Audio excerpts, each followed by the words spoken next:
როდესაც ბავშვობაში მიჩვეულები ვართ, ისე ვიზრდებით ისეთ გარემოში, სადაც მშობლები არიან, ცოტა ხელმიუწვდომლები, ემოციურად არ არიან ჩართულები, ბავშვი უფრო მეტად ეჩვევა იმას, რომ თავის ემოციურ საჭიროებებზე თვითონ უნდა იზრუნოს და ხდება უფრო დამოუკიდებელი. და არსებობს კიდე მეორენაირი სცენარი, სადაც მშობლები საკმაოდ შფოთვიანები არიან, მათთან ბავშვი თავს უსაფრთხოდ ვერ გრძნობს და შესაბამისად თვითონაც უყალიბდება შფოთვითი მიჯაჭვულობა.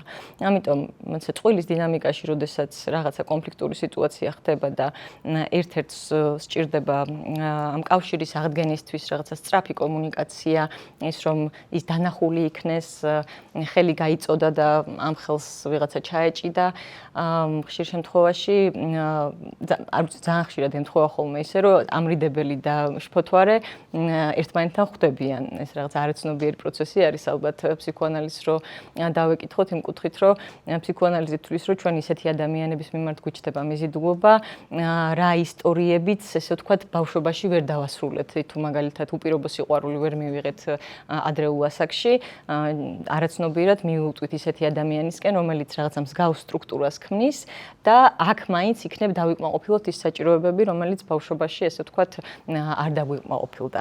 და შესაბამისად ძალიან ხშირად არის ხოლმე ესეთი დამთხოვა, ხა ჩემთან წყვილების თერაპიაზე რომ მოდიან ხოლმე წყვილები, ალბათ 90% ძირითადად ეს დინამიკა მხდება. და აქ პრობლემური ის არის, რომ რაც უფრო მეტად ძლიერდება ერთი, მით უფრო მეტად ძლიერდება მეორეც. ანუ რაც უფრო მეტად მისდევს შფოთვარე, მით უფრო მეტად განერიდება, ესე ვთქვათ, ამრიდებელი, იმიტომ რომ მისთვისაც ეს ემოციურად ძალიან რთული მდგომარეობა არის, იქიდან გამომდინარე, რასაც არის, ესე ვთქვათ, ცხოვრებაში მიჩვეული.